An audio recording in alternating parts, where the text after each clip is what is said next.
It's time to mount the rear fender on this motorcycle.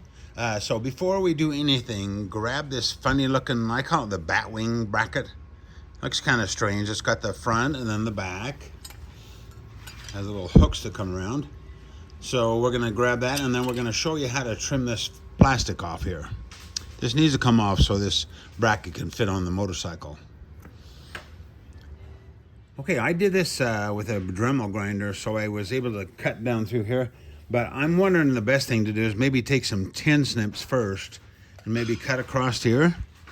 We got to, whatever we do, you have to leave these plastic bosses so the screws will hold this inner fender in place. Whatever you do, don't want to cut those off. Basically, what we're doing is we're dipping this down so that we have a bracket that fits there. And then I'm going to show you where the bracket goes. That'll help you. Maybe tin snips, sawzall, hacksaw, a little keyhole saw, anything to cut down in here and get rid of that plastic. Okay, to fit this on there, what you do is you just clip that over that bar like that, and then you rotate it so that these prongs kind of go down between the plastic and the bar. So when you get finished, that's how it has to be. It has to actually kind of slope with the tire or a little bit past. If it won't go that far, then you'll have to keep trimming that plastic until it does. I'll show you how the mating part goes on. That'll help also. I'm going to show you how this goes together. So this is the piece that you trim to make fit so it matches the tire angle. It's basically hooked around like that. And then this is the part that goes on top of it. That'll mount on top like that. Whoop, excuse me, like that. So I'm going to show you how this mounts on there. Hold on. This is how it'll look when it's all mounted to the motorcycle. So go ahead and put the screw in there. And then as you tighten this screw, pull up on these, squeeze this bracket so it fits as tight as you can on that bar. You want it to rotate. It'll be able to rotate when you get finished and tightened up.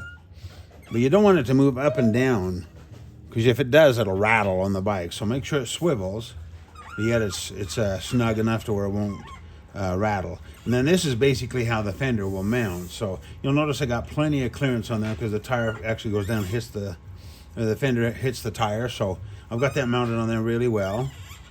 Okay, before you do your final assembly, go ahead and put some blue Loctite on this. Put some blue Loctite on this screw.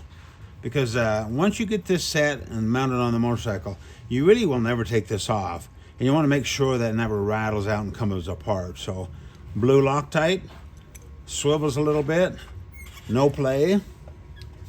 You got it. Oh, one last thing I noticed too. Mine was binding a little bit on this nut in the hole, so I had to move it just a little bit either way to get it to make sure that the nut goes down up into that hole. If that hits, then it won't rotate back far enough, so double check that. The next step in the rear fender installation is to mount the fender to the bracket up front. We're just going to do that kind of lightly right now. Now, I'm assuming that you followed the first video that we put on the list of videos, because we do that so that these brackets will have plenty of time to dry. You silicone this bracket in here with the screws to hold it in place. And then the front, you screw it in like that. You'll notice that on the first video. Okay, what I want you to do is go ahead and run this flange nut all the way down, except for maybe 1/8 of an inch from the bottom. That way we'll have just a little bit of room to slide that in the bracket. Let me show you how we're gonna do that. So basically what it does is it just slides in this bracket like this, goes in that slot, and then slides over to the right side. And then what I want you to do is just kind of hold that centered right there on both sides, and then we'll just lightly tighten this up to hold it in place. The remaining videos I'm going to show you with bare steel parts. The problem with the black parts like you have is they won't show up in the video very well. Then the bare steel is much easier to see. So anyway, yours will be black. So what we're going to do, we're going to mount this bracket in between the axle tensioning bolt and the lock nut. This is kind of critical that we get this just right, because I had a guy that called and said his fender fell off And I know what he did. He didn't tighten this up. So I'm going to even put a little bit of blue Loctite on that lock nut. But anyway, grab these brackets and I'll show you how they go. This is the left side. You'll notice it has that kind of dish in it, and it kind of points to the back. Now, before you tighten this up, just take a 17mm wrench and just snug that locking nut up just a little bit. Not tight, just give it some tension. And then we'll go ahead and tighten this up. Now, what I want you to do, you notice I didn't tighten it all the way. I left some threads.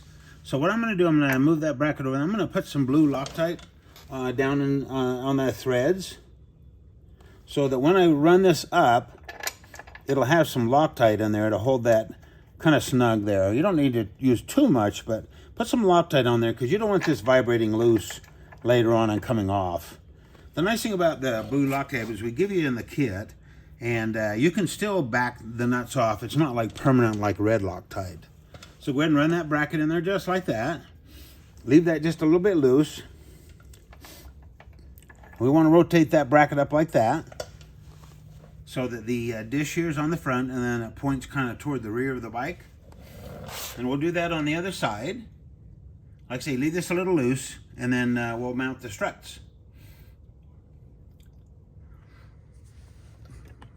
Okay, I've mounted the struts temporarily. And now you'll notice there's a right and a left strut. The one with the bend right here that kind of bends more up this way, that's the right strut. It'll clear this brake caliper. And then the one on the left side, it's a little straighter, and it has just the one bend down lower and goes straight.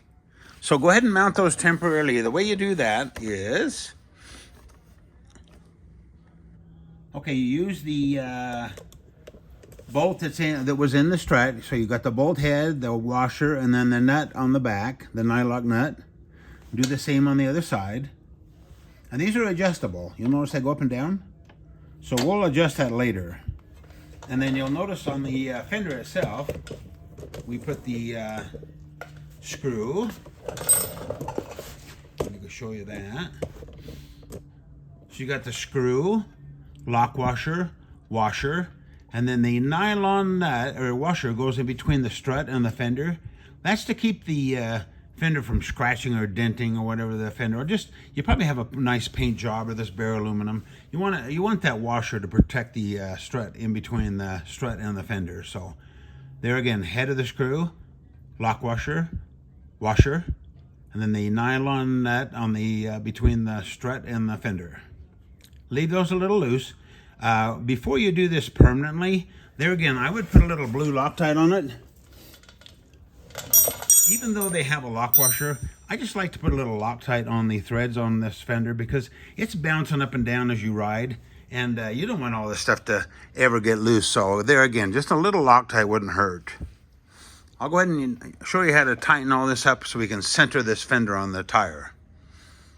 I'm amazed at how straight this all came out. We go to great lengths to bend all this stuff accurately. And that's probably why we don't get calls saying, the fender not centered on the tire.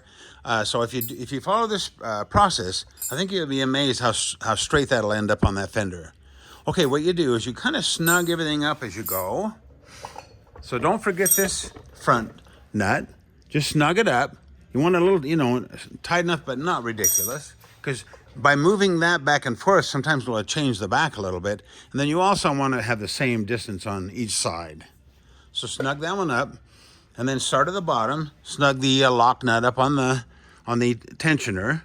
Snug the bolts there up just a little bit, and then tighten these up just a little bit. You can snug those up a little bit too because you probably won't be taking those out. And then what you'll notice is if it's off-centered at all, which hopefully it's not too bad, the struts are adjustable up and down. So by pushing this fender down, it'll kind of move the fender this way. By pushing it up, I'll move the fender that way. So I had to raise this side just a little bit, and then it came out really centered on the tire. So once you get everything kind of snug, then go back and start the process all over again, and just put more tension on everything and snug it up as you go. And you wanna get not get too carried away, but make sure everything's tight. There's nothing worse than having things loose and falling off. That's really, really critical that you tighten everything up and double check.